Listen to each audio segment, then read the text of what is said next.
Thank you. Good morning. It's good to be back in Palm Beach County.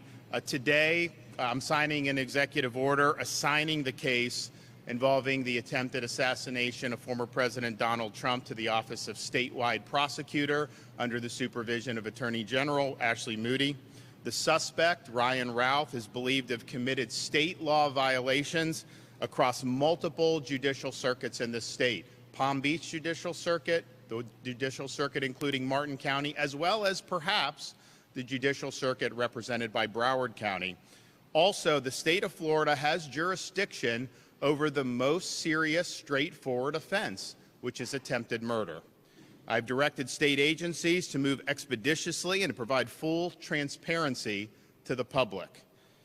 In my judgment, it's not in the best interest of our state or our nation to have the same federal agencies that are seeking to prosecute Donald Trump leading this investigation, especially when the most serious, straightforward offense constitutes a violation of state law, but not federal law. In addition to holding the suspect accountable, the public deserves to know the truth about how this assassination came to be. And I've directed all state agencies to work expeditiously to be able to uncover the truth in addition to holding this suspect accountable.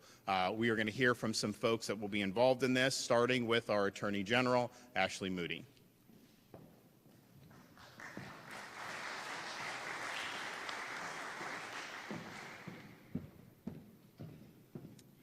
Thank you, Governor. Thank you for all who are joining us today. I'm Ashley Moody. I'm the Attorney General of the great state of Florida. Really proud, as always, to stand with a leader like Governor DeSantis, who always appears to meet the moment, whatever that may be, whatever challenge may be upon us. And he's certainly not one to sit on his hands. And today is another demonstration of that incredible leadership characteristic. You know, I think America right now is, and Florida citizens are very hungry for leadership. This is unprecedented to have this much focus on a presidential nominee with the type of rhetoric and threats coming out of the mouths of so many people. And I will just say, it was really disappointing to hear the president say that President Trump should be put in a bullseye just days before we saw the first assassination attempt, and then weeks later at the DNC say that that threat was still very much alive, and now again, in under 30 days, another assassination attempt. And so what I think people are hungry for is leadership. They don't want somebody to come out and say, Secret Service needs to tell us what they need and Congress should do something about it. It may very well be that more resources need to be dedicated to Secret Service. But leadership is about strategy. It's about implementing a plan. It's about determining where your gaps are, your deficiencies, and filling those in. I mean, look no further than our governor when we were hit by a major catastrophe like Ian, a hurricane, and he didn't say, somebody give them money. And he didn't say, you do this. He built a bridge in 3 days. He got it done. I told him that's what he should have ran on when he ran for re-election. That was it. The motto should have been a bridge in 3 days. And so what we need is the president to acknowledge that these agencies, not just Secret Service, but DHS, in which it is housed, are under his purview. That is what the people elected him to be. Our commander-in-chief and the head of an executive branch, which is made up of agencies. And that means when something happens and goes wrong, you are in the details and you are formulating a plan, and it may not always be just about money. It's about leadership.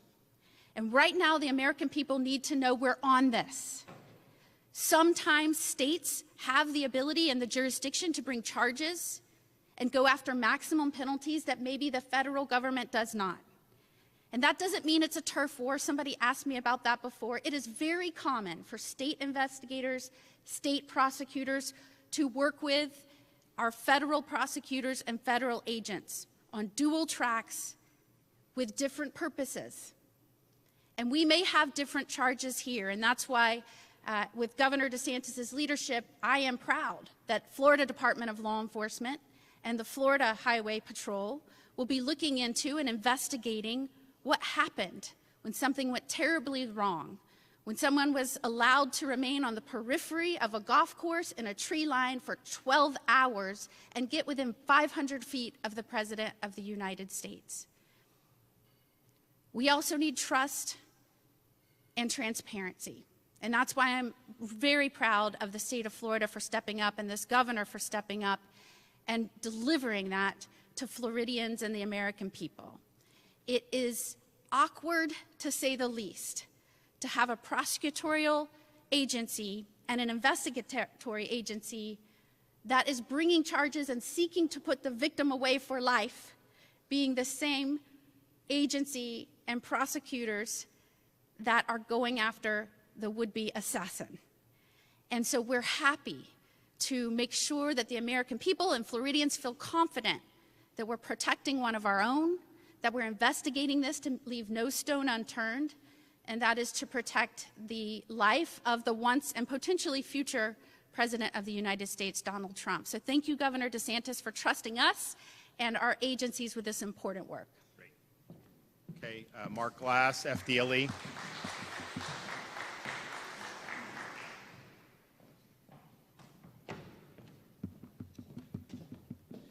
Good morning. I'm Mark Glass, the Commissioner for the Florida Department of Law Enforcement. And first, I just want to say, I want to thank Governor DeSantis for his steadfast leadership of this great state. And I also want you to know that within just hours after this heinous attempt on former President Donald Trump, Governor DeSantis took action and directed state law enforcement to find the truth, to hunt for the truth. And that's what we're doing. We're hunting. Florida is a law and order state, and we will not sit idly by while anybody stonewalls information sharing amongst our law enforcement entities. We know that if we want answers, we got to go get them. And our proud law enforcement officers and deputies are out there doing that, and we are happy to do that for this great state. Additionally, Florida law enforcement is very fortunate to have Attorney General Moody and her prosecutors to help us with finding that truth. And her office of Statewide Prosecution is an essential partner in our quest for justice. Let me be clear on this one. Acts of domestic terrorism, such as attempted assassinations, are unacceptable, and we will not stand for that in Florida. The men and women of Florida law enforcement agencies throughout our great state are working day and night tirelessly to uncover and fight for the truth. The people of Florida deserve answers, and Governor, we will deliver those answers to you. Thank you. Okay, Palm Beach County's own Commissioner of the Department of Highway Safety Motor Vehicles, Director Dave Kerner. Thank you, Governor, and it is good to be back in Palm Beach County. Unfortunate circumstances. My name is Dave Kerner, and my capacity as Executive Director, I have operational control of the Florida Highway Patrol, and we take this assignment, Governor, with deep gratitude to be part of this important investigation. As an agency, we're cognizant of the gravity of the now 2 attempts on the life of a former United States President and current nominee for President of the United States of America. Regarding the direction by Governor DeSantis that state troopers participate in state-level criminal investigation into this assassination attempt, there are fundamental questions that must be answered and acted upon. There is at least one person, and perhaps more, that needs to be held accountable to the fullest extent of the law. The experience of the Florida Highway Patrol and their Bureau of Criminal Investigations and Intelligence accepts this mission with humility and a very specific promise. That promise recognizes that effective law enforcement is based upon the foundation of interagency and intergovernmental cooperation in the investigation. We go into this investigation with our partners in FDLE and the Sheriff of Palm Beach County and Martin County, candidly, with the promise of the exchange of information on both sides. We make that commitment. However, Governor, our promise is that if the higher-ups in the federal government refuse to provide the light of transparency, then we will fight in the shade. The people of Florida and the United States have a right to be served by a government of candor, honesty, and action, and I'm confident that we will bring you and the people of Florida those answers, no matter the manner in which we uncover them. We will do everything that we can. I know Commissioner Glass and his special agents and our troopers are fully prepared for this mission. Law and order is not merely a concept, it is a way of life that requires constant effort and attention, and our governor has never wavered from that commitment. To the sheriffs of Palm Beach County, Sheriff Bradshaw and Sheriff Snyder of Martin County, we look forward to working in this investigation in a cooperative manner. Thank you very much, Governor. Okay.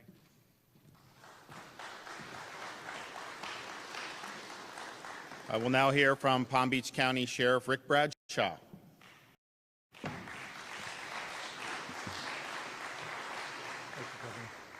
Thank you, Governor. The governor is entirely correct. We need to prosecute this guy to the fullest extent. I think that's the prosecutor side of you coming out. But we also need to make sure that all of the details that went into planning this were sufficient. And if they weren't, adjust. That's how you get better at what you do. You have to critique and have after-action reports. We work great with FDLE. I know the commissioner. My commitment to him and the governor is to provide all the resources and information that he needs to do his investigation and get this prosecution where it needs to be. And my commitment to the Secret Service, I met with the director yesterday, and my commitment to them was, when you decide the level of security that you need, I will provide all the resources necessary to make that happen. Right now at Mar-a-Lago, it's the highest level that it can be. It's the same level as when he was the president. And I can almost assure you that when he travels or if he goes to play golf again, things will probably change. But my commitment to him is, and I talked to him on the phone about this, I will make sure that my resources are dedicated to the Secret Service to keep him safe. But thank you, Governor, for doing this. I think it's going to be great information, and let's prosecute this guy. I know General Moody will. Let's prosecute this guy and put him away so he doesn't get back out. Thank you.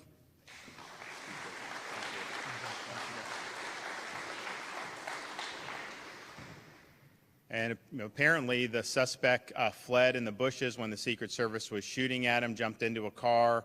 Diligent citizen recorded the plates. They got the word out, and Martin County Sheriff's Department was able to apprehend him very quickly. And so there's a chance that would have never happened. He could have gotten away. So great job from Martin County. And here is the sheriff, Bill Snyder.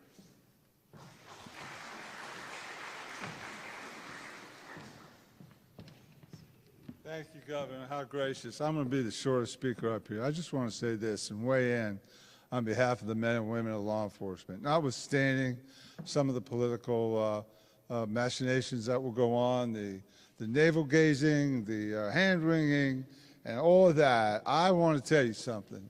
The Palm Beach County Sheriff's Office is one of the best sheriff's offices in the state of Florida. And Rick Bradshaw is one of the best sheriffs in the state of Florida. I will stake my reputation on it.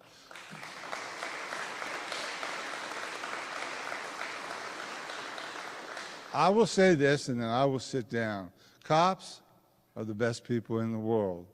And I would go follow into hell and come back any Palm Beach County Sheriff's deputy that wishes to engage. They have my support 100%.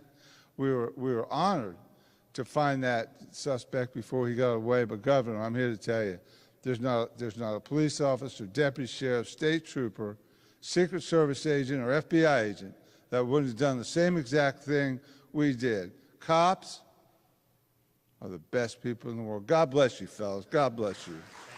Thank you, Governor.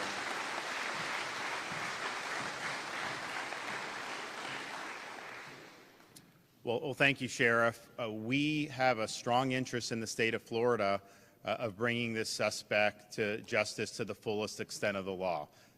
The state of Florida has the appropriate jurisdiction to be able to do that, to be able to bring appropriate charges that will lead to appropriate punishment.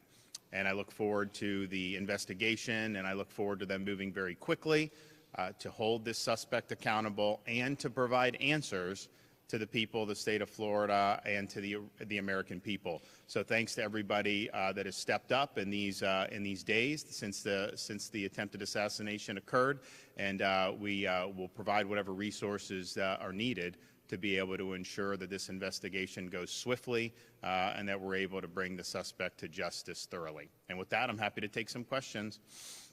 Yep. So yesterday, the acting director of the Secret Service defended his agency and said that the plans for keeping President Trump safe are working. Would you agree with that assessment? Well, I look forward to what this investigation in the state will entail. One thing that I will say is when Donald Trump was president, I played golf with him at Trump International in West Palm Beach, great golf course. And when I played with him there was a lot of security. There was dogs sweeping the holes before and after. There was a big buffer. I don't know how many golf carts were traveling. So there was clearly a lot of security. But the one thing I noticed is that when you get into that fifth hole, jail's on the left, the green is in front, and then South Congress Ave is right beyond that, where the tee box for the sixth hole, and the sixth hole's basically all on that fence line, and then the 7 tee boxes on the fence line. And so just me as playing partner, as a governor, just thinking about it, I was like, that is the soft underbelly from a security perspective. You can't not notice that when you're on that golf course. And so I think there'll be questions to ask. Clearly, the former president has said that he's very grateful for the Secret Service engaging this guy and preempting him from being able to take off a shot. And so we'll see how it was that this guy was able to burrow himself in the bushes for apparently 12 hours and how that came to happen. And I don't have the answer to that. Perhaps our investigation will be able to do. But as soon as I heard news, there was a little bit confusion. Maybe there was 2 different people shooting at each other that didn't involve Trump. Then it was like, no, Trump was the intended target. As soon as that was clear, I was like, I know exactly where on that golf course that would have been, because that is really the obvious weak point.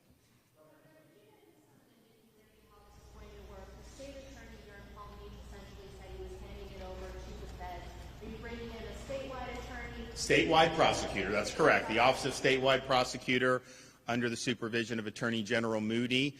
That statewide prosecutor has jurisdiction when somebody commits offenses across multiple jurisdictions. And so we know there were offenses. We have probable cause for offenses in Palm Beach and Martin, and we also think maybe Broward. And so all 3 of those counties are part of 3 distinct judicial circuits. So the statewide prosecutor does have jurisdiction to do, and that's there. And here's the thing.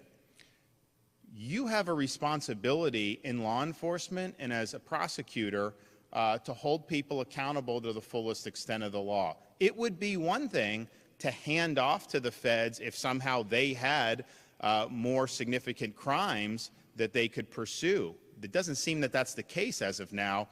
Clearly, and the FBI has admitted that this was an attempted assassination, you have that jurisdictional hook at the state level for by far the most serious offense. I think this is an offense that should merit a life in prison. And if we're not going to go to the fullest extent of the law, you're lowering the threshold to which someone in the future may try to do something like this.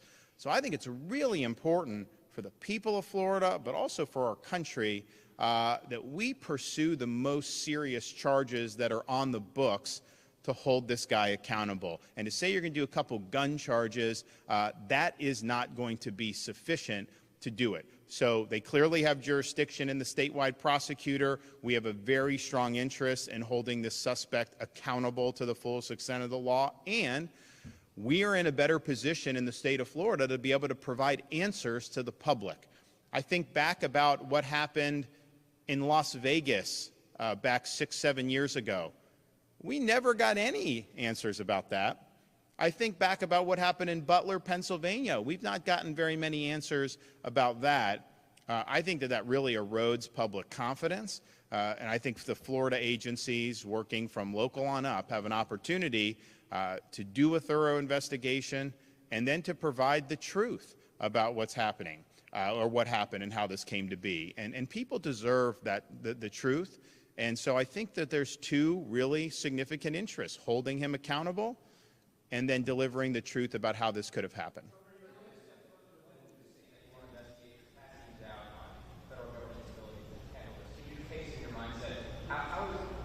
Well, it's not a question of casting doubt. I'm going to answer you. So, state or a county level prosecutor was looking into someone, and then that person became a victim sometime later. The same prosecutor was tasked with helping. How is it any different? well, for a couple reasons. One, the federal government does not have jurisdiction to bring an attempted murder charge. If you look at the federal statute, it applies to current federal officials. Well, okay, so I'm explaining to you why that's happening, if you let me finish. So they don't have jurisdiction over a case that's not a federal official or is a apparent winner of a presidential election or the formally declared president-elect. So right then and there, we have the ability to pursue potentially life in prison under state law. That's a huge reason why we should move forward at the state level than that. And it is the case that you have a situation where these charges that were brought in this jurisdiction, Southern District of Florida, by the federal government, they were dismissed by a federal judge, and now they're on appeal trying to get those reinstated. And they have a right to do that. But I would note to you, it was Merrick Garland who assigned a special counsel because he said there was a political issue and they wanted to appear to be above it. He was the one that did that. There really was no true conflict. If these were normal crimes, you could have done it. But they did a special counsel. And so if you did a special counsel for that, wouldn't those same concerns animate whether you're the appropriate jurisdiction? So they cannot pursue charges to the extent we can. And yes, I do think that there's a lot of concern about how these agencies have operated. And the state of Florida, I mean, you know, for us, all we're interested in is the truth. We're not involved in any of those other things that the Justice Department or FBI have been involved in. So it's better for the public and it's better for justice. Next. Yes, sir. What do you think about the fact that this suspect exploited this very role that Secret Service has known for years? I mean, he exploited that security. Well, that's what the investigation, I think, will show. You know, some people say, well, how would he have known to be there? But I think those of you who've covered the former president, when he is at Mar-a-Lago on the weekends, that is the #1 place he goes. So it isn't like this was like a 1 in a million chance. On the other hand, this guy went at night, and it was not on any schedule that this was going to happen. It was more of a last-minute thing.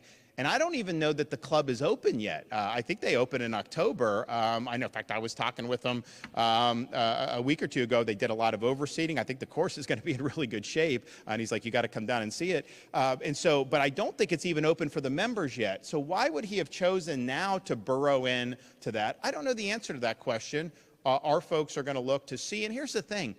I'm not interested in trying to like blame this person or that person. It's okay, let's just get the facts. Let's put it out for the public. Let's figure out what, I mean, this guy, I mean, you look at his rap sheet, you look at the things he's been involved in. This guy had red flags. I know he's been looked at by federal law enforcement. How the heck did it end up where he's in West Palm Beach in those bushes? And that's apart from the prosecution. People deserve the truth about that. They need to know his associations. They need to know his motivations, his ideology. And our guys are doing it. In fact, as soon as this happened, when I said investigate, I said save the social media, because what they do, Facebook will take it down and try to hide it. FDLE saved all the social media, and they've been doing that type of research. So I think it's I think it needs to be done. But that's I have no preconceived notions on this. They're going to do it, but they're going to do a thorough job and I think produce answers that people have confidence in. Yes? Have you spoken to the former president since this incident? I have. Can you tell us anything about that? So he was in good spirits. He did remark that, on that sixth hole, I think he was in pretty good shape for a potential birdie. And if you know the former president, that matters a lot to him when you're talking about this. And I told him a couple weeks ago, I said, the number one thing I got from the Biden debate was people said, you were very reserved, except when Biden claimed he had a 6 handicap. Then you just wouldn't accept that because you knew it wasn't true, and it isn't true. So he was in good spirits, but he was a complimentary of the state of Florida taking the lead. He thought that was totally appropriate, and he encouraged us to continue doing what we're doing. So, yeah, clearly we have an interest in doing this apart from anything else, but it was great that he sees the need for what we're doing and that we're going to move forward. Yes, sir. By raising questions about the impartiality of the Justice Department and the FBI. So here's the issue. They are trying to prosecute him in the Southern District of Florida. That's just a fact. So just think about that. You have an agency, they're prosecuting him in 2 different jurisdictions right now. They're prosecuting him in Southern Florida. That's on appeal to the 11th Circuit. They're also prosecuting in the District of Columbia for the January 6th stuff. So these are 2 major cases that these agencies are involved with. And so the question is, given that, and there's a lot of people that have a lot of issues with those prosecutions. I mean, as you well know, it's not like these are prosecutions that the American people have rallied behind. It has divided this country in big ways. And so the question is, you have those prosecutions.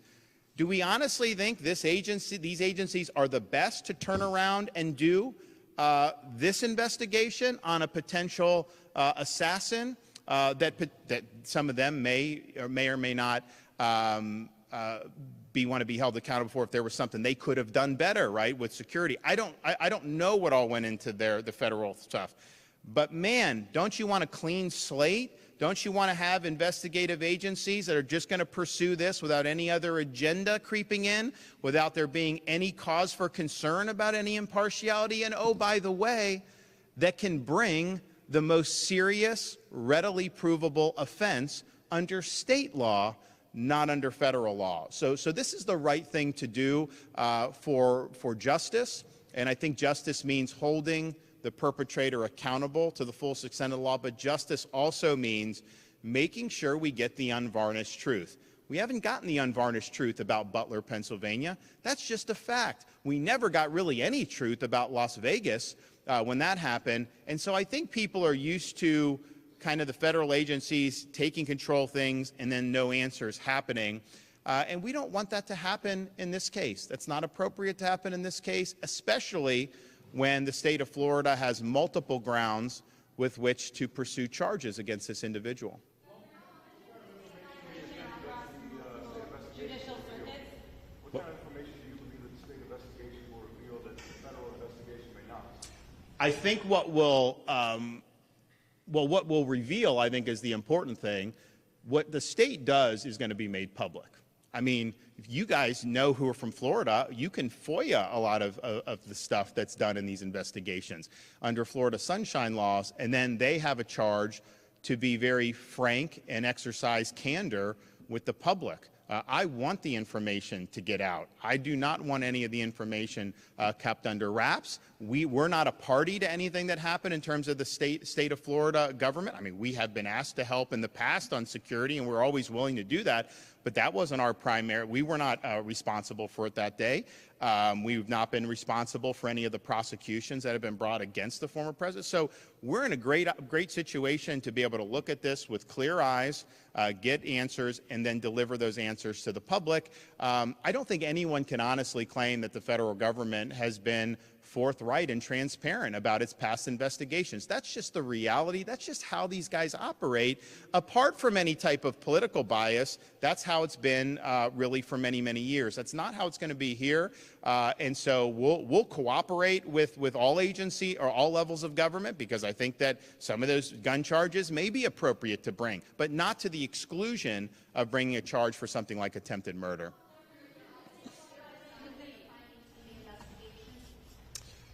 How often will look, I don't know that it's necessarily going to be my office. I think it's going to be the statewide prosecutor. I think the attorney general's office, the agencies themselves will be doing it. I think, as most of you know who cover Florida, I mean, the governor's not, directing investigations on a day-by-day basis. I mean, there are times when we've authorized investigations, whether it was the Epstein, whether it was the school security, whether it's the illegal immigration, whether it's some of the COVID stuff, and we've convened statewide grand juries, we've done things. But on a day-to-day basis, that's going to be under the purview of the folks who are in these offices, and I would imagine they would want to provide updates as much as they can when there's good information to do that.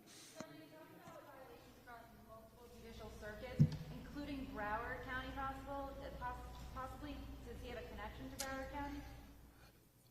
I don't know if he has a connection, but I think if you look, there was it expired tags or stolen tags? Yeah. So there may be something with the tags that involve a Broward nexus. So they're still working on that. It hasn't been fully confirmed, but we know two counties for two different judicial circuits. It may be a third as well. You don't need three. If you have multiple, that's enough, and you can do that for statewide prosecutor. But it may very well may be three. And I think most people in Florida know Broward is a separate judicial circuit from Palm Beach, and Palm Beach is separate from Martin and some of the surrounding counties. Yes, ma'am. You talk about the investigation. Is the investigation the state going to do different than the FBI, or is this more about transparency? I think it's both. I think that we have jurisdiction under state law to pursue an investigation and prosecution under the most serious, readily provable offense, which would be attempted murder, which would carry a maximum sentence of life in prison. The federal government does not have that jurisdiction. If Donald Trump were president right now, they could. If Donald Trump had been elected were to be elected in November and something like this happened after that, then they could, prior to him taking office. But now, as a former president, he's not a federal official under the statute, and for whatever reason, there's actually law saying you can't issue a threat against a presidential party nominee, but there's nothing saying that you can't assassinate under federal law. And I think that why that came to be, I don't know, but that is the law. So if they tried to bring an attempted murder charge under federal law, I don't think it would work. I think it would get thrown out for a lack of jurisdiction. So we have the jurisdiction that's more appropriate. And yes, we will also be more transparent. You can't do investigation in Florida and be less transparent than them, just given our public record laws. And so folks will be able to submit requests for things that are done. Some of that stuff it gets out that maybe an investigatory perspective isn't always the best, but that's basically where we are. So it is going to be transparent. I think it's important that people get answers. I don't like talking to folks when they have all these questions about things that have happened in the past. And it's one thing if someone provides an investigation and provides an explanation, but if it's just basically a black hole. And this guy was in Ukraine. This guy was giving interviews to the New York Times. This guy was doing a lot of stuff. He's got a rap sheet. He's recruiting people to go fight there. He's talking about Taiwan. I mean, man, we need answers on this. Yes, sir.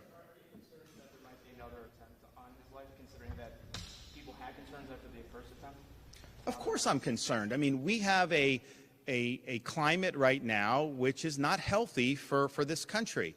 And this has happened. I think it's gotten worse over many, many different years.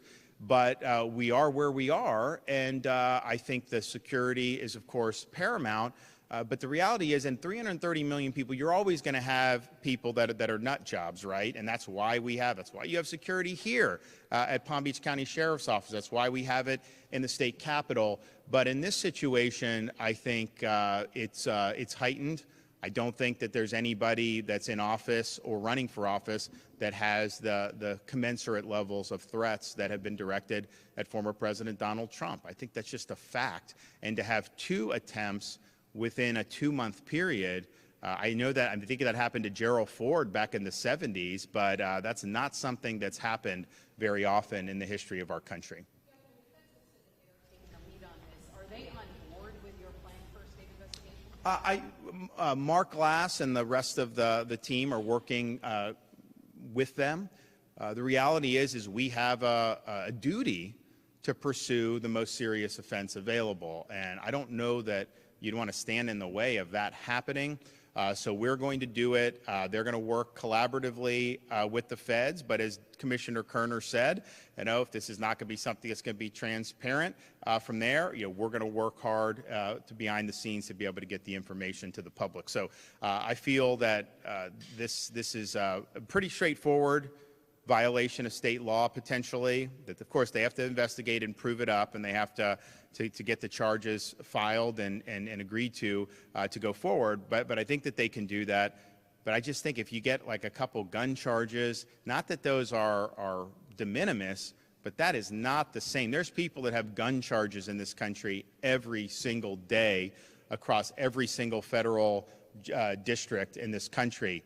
To have somebody that's waiting in the bushes with a long gun trying to take out a former president of the United States and current GOP nominee, that is not something that can be taken lightly. And if we do anything but go the fullest extent of the law on this, then I think we're sending a signal that maybe this isn't that bad, and that's unacceptable. So we're going to go fullest extent of the law.